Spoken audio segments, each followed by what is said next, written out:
Merci beaucoup. Olivier Ginez, directeur général, veux-tu venir sur scène pour une prise de parole?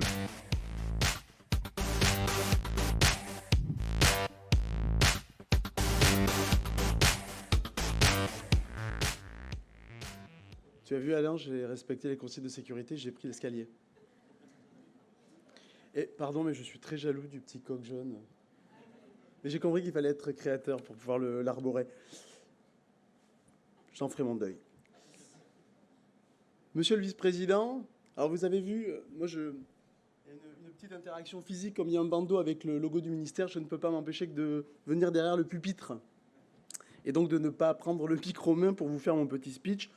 Mais je vous rassure, il sera bref, enfin je crois.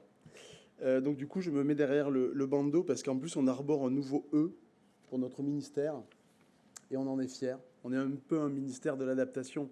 Des fois, on nous affuble d'un I pour innovation. Cette fois-ci, c'est l'espace. Il faut en accepter l'augure. J'aurais préféré vous parler d'innovation, mais bon. Bon, Monsieur le Président, merci de nous accueillir chez vous. C'est un plaisir de venir chez L'Oréal pour cette belle cérémonie, riche et haute en couleurs. Merci, cher Alain, de nous faire l'honneur, comme chaque année, d'être le monsieur loyal de ce magnifique prix. Je suis très heureux d'être parmi vous aujourd'hui pour ouvrir ce 12e prix Pépite, bien entendu. D'ordinaire, on termine plutôt par les remerciements, mais permettez-moi dès à présent d'exprimer, je viens de le faire, toute ma gratitude à L'Oréal qui nous accueille aujourd'hui, mais je souhaite également saluer les équipes de BPI France, du réseau Pépite, de l'ensemble des équipes du ministère qui sont fortement mobilisées, donc de mon ministère de l'enseignement supérieur, de la recherche et de l'espace, de la FNEJ, mais aussi tous les établissements qui sont fortement représentés dans la salle. Je les sais nombreux, l'ensemble de tous nos partenaires.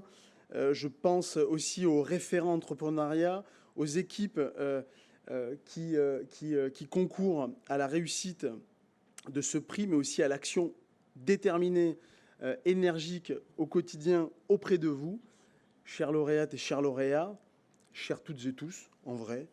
Et donc, je vous remercie pour votre présence, je vous remercie pour ce que vous faites. Enfin, je ne saurais terminer, pas mon discours, puisque sinon je serai en contradiction à ce que je vous ai dit au début, il va être très long. Donc je ne vais pas terminer mon discours là, mais je ne saurais terminer sans remercier les partenaires socio-économiques nationaux, locaux, les collectivités locales, qui sont très impliqués dans le dispositif, vous le savez, au regard des enjeux pour leur territoire. Le prix Pépite célèbre bien plus que des projets. Il célèbre un état d'esprit. L'esprit d'entreprendre, de créer, d'oser. Vous l'avez bien rappelé, monsieur le vice-président, par votre anecdote très personnelle, et j'ai retenu quelque chose sur ce terme « oser ». Vous avez parlé d'innovation. Bien souvent, je dis à mes collègues, même dans ma vie administrative, qui peut sembler très éloignée de vos sujets d'innovation, de technologie et d'esprit d'entreprendre, mais je leur dis souvent d'oser. Vous savez, c'est une doctrine que les commandos marines britanniques ont collée et chevillée au corps. Ils disent souvent « qui ose gagne ». Et je trouve que ça définit très bien leur état d'esprit. Et je crois que c'est aussi votre état d'esprit. Et donc, monsieur le vice-président, vous avez fait référence à une expérience très personnelle où l'innovation tenait une bonne place dans la façon dont on vous a profilé pour être recruté sur votre premier poste. Souvent, je dis à mes collaborateurs, je vous le disais, évitez d'essayer de rentrer dans le moule parce qu'un jour, vous finirez par ressembler à une tarte. Donc, osez et innovez. Donc on célèbre cet état d'esprit, celui de ces étudiants et de ces jeunes diplômés qui, avec audace et conviction, réinventent notre avenir. Qu'ils s'engagent dans la transition écologique, l'innovation technologique, l'économie solidaire ou la culture, tous partagent une même ambition, celle de construire une société plus responsable, plus inventive et plus humaine.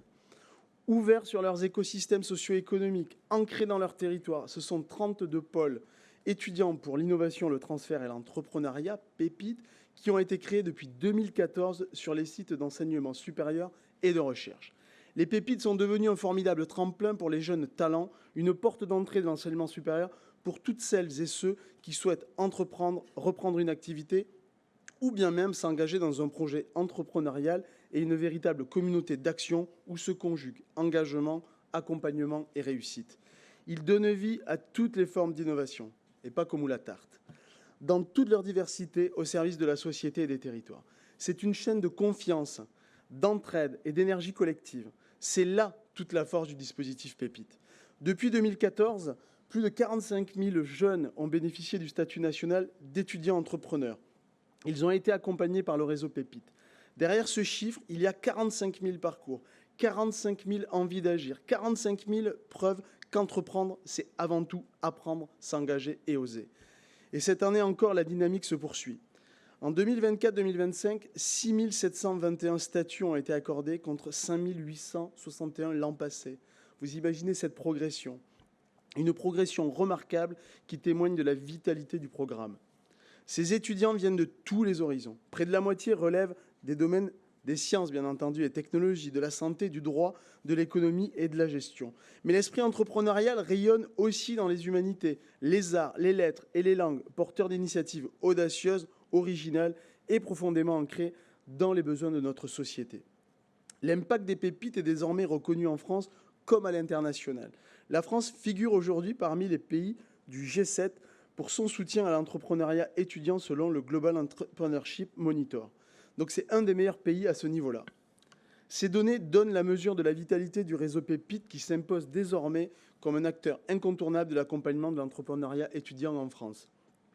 Mais au-delà de ces chiffres, ce sont les valeurs qui comptent. Oui, les valeurs. L'ambition des Pépites, c'est celle des étudiants qu'ils soutiennent. Une ambition ouverte, contagieuse, tournée vers l'avenir. Car entreprendre, ce n'est pas seulement créer une entreprise, c'est inventer de nouvelles façons d'apprendre, de travailler, de coopérer, de servir son territoire. Et là, je me laisserai aller à une petite confidence. Il en faut une. Monsieur le vice-président, je vous emboîte le pas avec votre expérience personnelle. J'étais ingénieur dans des temps immémoriaux. À cette époque-là, j'avais des cheveux. Et je pense que j'aurais été plus adapté pour venir chez L'Oréal. Oui, Marie, parce que je le vaux bien. Confidence. Confidence. C'est une admiration que j'ai envers vous. Et je vais vous dire pourquoi. Parce que lorsque j'étais jeune ingénieur chevelu,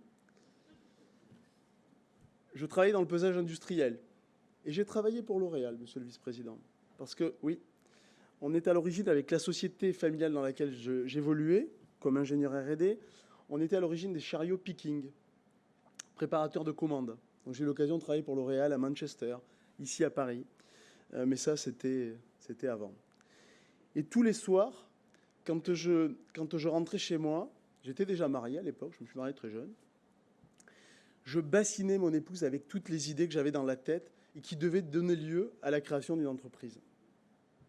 Mais vraiment la bassiner, jusqu'à la saturer. Un peu un professeur cosinus dans l'âme, à inventer tout et rien à la fois, en m'inspirant de ce que je faisais dans mon quotidien d'ingénieur et ce que m'apportaient aussi mes patrons, qui étaient dans ce que vous décriviez, la lignée de ces entrepreneurs qui sont à la fois poètes et paysans. Les yeux rivés vers le ciel et les pieds dans la glaise, pour ne pas dire autre chose. Tous les soirs, j'aurais pu en monter des boîtes 10 à la douzaine. Et aujourd'hui, je suis directeur général. Je n'ai pas fait ça. Je n'ai pas osé. Je n'ai pas osé faire ce que vous avez osé faire, ce que vous allez continuer à faire. Et ça, croyez-moi, c'est pour moi une admiration profonde et éternelle envers vous. Et donc je voulais le partager parce que si tout le monde avait été comme moi, on n'aurait pas la chance de faire ce qu'on va faire aujourd'hui, remettre des prix à des jeunes gens courageux, audacieux. Et ça manquerait cruellement au ministère dont j'ai la charge. La réussite de ces étudiants, de ces lauréats que je salue là, 90,76% des structures créées par vous, lauréats de Pépite, depuis 2019, sont toujours en activité, au 1er septembre 2025.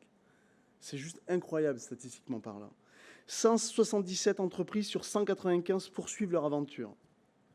C'est la preuve d'une dynamique durable, d'un accompagnement solide et d'un engagement collectif exemplaire.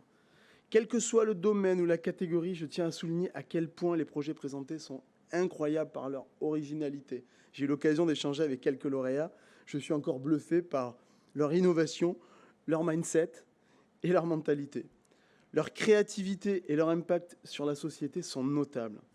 Ils révèlent une jeunesse lucide, libre d'imaginer, de transformer ses idées en solutions, ses rêves en réussite.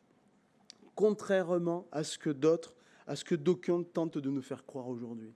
Une jeunesse qui a une ambition, une envie, celle de réussir, d'innover, d'entreprendre. Vous êtes cette incarnation. Et aujourd'hui, avec ce 12e prix Pépite, c'est cette énergie créatrice, cette promesse d'avenir que nous célébrons ensemble. Je vous souhaite une très belle cérémonie. Vive l'esprit Pépite et vive l'audace de notre jeunesse.